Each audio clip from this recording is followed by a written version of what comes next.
오늘은 우즈베키스탄의 가장 중요한 문학작품인 따히르와 주후라를 소개해 드리려고 합니다. 따히르와 주후라는 우즈벡판 로미오와 줄리엣이라고 보셔도 무방할 것이라고 생각이 듭니다. 두 젊은 남녀 간의 운명적인 비극적인 사랑을 그린 이야기인데요. 우즈베키스탄에서는 알리셰르 나바이가 이 이야기의 원작자라고 이야기를 하는데, 위키페디아를 보니까 7세기, 18세기 때 작품으로 완성이 된 것 같습니다. 이야기의 출발은 옛날 이란의 왕을 샤라고 하거든요.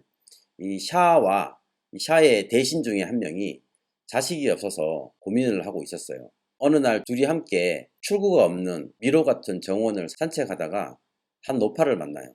이 노파가 두 사람의 이야기를 듣고 고민을 해결해 주기 위해서 사과를 한 개씩 줍니다. 그러면서 아내에게 이 사과를 먹이면 곧 자식을 얻게 될 것이다 라고 얘기를 하고, 그 자식들은 운명적인 관계가 될 것이다 라는 복선을 깔아줘요. 집에 돌아온 이 샤와 대신은 아내에게 사과를 먹이고 이내 각각 자식을 얻게 되죠. 왕은 딸을 얻게 되고요. 대신은 아들을 얻게 돼요. 대신 아들을 기대했던 이 샤는 딸이 나온 걸 보고 실망을 해서 딸을 갖다 버리라고 신하에게 명령을 내리고, 아들을 낳은 대신은 기쁜 마음에 집으로 달려가다가 낙마를 해서 죽게 됩니다. 이 아들 이름이 따이르인데, 따이르는 태어나자마자 아버지 없이 홀어머니 밑에서 자라게 돼요. 시간이 흘러서 이 샤가 따히르의 엄마를, 대신의 부인을 만나게 돼요. 대신의 부인이 왕에게 그때 태어난 왕의 딸이 어딘가에 살아있다라는 소식을 전하게 되고, 왕은 자식을 죽인 죄책감에 시달리다가 반가운 소식을 듣고 딸을 찾으러 나가게 돼요. 얼마 지나지 않아서 따히르의 어머니가 따히르에게 너에게 준비된 신부가 있다. 따히르가 그게 누구냐 했더니 어머니가 만나면 알게 될 것이다 라고 얘기를 해요. 결국은 신부감으로 지명이 돼 있던 그 사람이 바로 주후라, 왕의 딸이었죠. 둘은 급속도로 친하게 됐고 주변의 방해에도 불구하고 사랑을 나누게 됐어요. 근데 왕이 돈도 없고 가난한 따히르에 대해서는 불만이 있어서 둘을 갈라놓으려고 노력을 했는데, 이 둘이 그 말을 듣지 않고 계속 사랑을 하자 왕이 따히르를 나무 상자를 만들어서 그 안에 집어넣어서 강물에다 버리라고 명령을 합니다.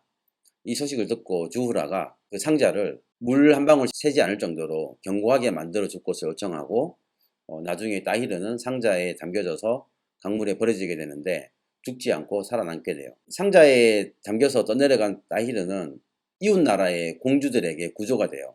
이 공주들이 배를 타고 여행을 하다가 따히르가 들어있는 상자를 발견하고 따히르를 구조해 주는데, 한 공주가 그 상자를 탐내서 상자를 가지게 되고 다른 공주는 따히르를 가지게 돼요. 그래서 둘은 결혼을 하고, 한편 주후라는 아버지의 강요에 의해서 왕국의 매우 부자인 사람에게 시집을 가게 돼요. 아내를 사랑하지 않았는데도 불구하고 결혼한 따히르는 주후라에 대한 속마음을 이야기하지 못하고 살다가 어느 날 아내에게 자기는 주후라를 잊지 못해서 떠나야겠다라고 하고 주후라에게로 갑니다. 이 둘이 다시 만난 걸 알게 된 주후라의 남편이 따히르와 주후라가 다시 만난 걸 알게 되고 두 사람을 갈라놓으려고 온갖 노력을 다하게 돼요. 결국은 따히르를 체포를 해서 그를 죽이게 돼요. 따히르가 자기 남편에 의해서 죽임을 당한 걸 알게 된 주후라는 스스로도 삶을 이어가지 못하고 단도를 가지고서 자살을 하게 됩니다. 이렇게 로미오와의 플롯과 굉장히 비슷한 형태로 두 연인의 비극적인 사랑은 끝을 맺게 되는데, 지금 보고 계시는 1945년도에 만들어진 영화에서는 두 사람의 마지막이 주후라의 자살로 끝나는 것이 아니라 남편에 의해서 살해당하는 모습으로 그려지게 돼요. 원작하고는 조금 차이가 있고, 우즈베키스탄에서 따히르와 주후라는 모르는 사람이 없을 정도로 굉장히 유명한 이야기고, 제가 우즈벡 이름을 따히르로 가지고 있어서 사람들에게 따히르라고 소개를 하면 다들 물어봐요. 주후라는 어디 있냐. 어떻게 보면 내 이름이 이몽룡이다. 그러니까 그럼 춘향이가 어디 있냐 이렇게 물어보는 거랑 비슷한 거죠. 이러한 순수한 사랑에 대한 이야기가 사실은 가부장적인 가족 제도에 의해서 사랑과 결혼이 결정되고 있는 현대의 우즈베키스탄하고 비교하면 조금 괴리감이 있지 않나 나름대로 생각은 드는데, 우즈베키스탄 문학 속에서는 이러한 순수한 남녀 간의 사랑, 그리고 이 사회가 그걸 받아들이지 못하고 있는 그런 현실 그런 것들을 비판하는 이러한 문학 작품도 있다라는 점 좀 알아두시면 우즈벡 사람들을 이해하는 데 도움이 되지 않을까 생각을 합니다. 오늘은 따히르와 주후라 이야기를 소개하는 것으로 이야기를 마치고 다음 영상에서 또 찾아뵙도록 하겠습니다.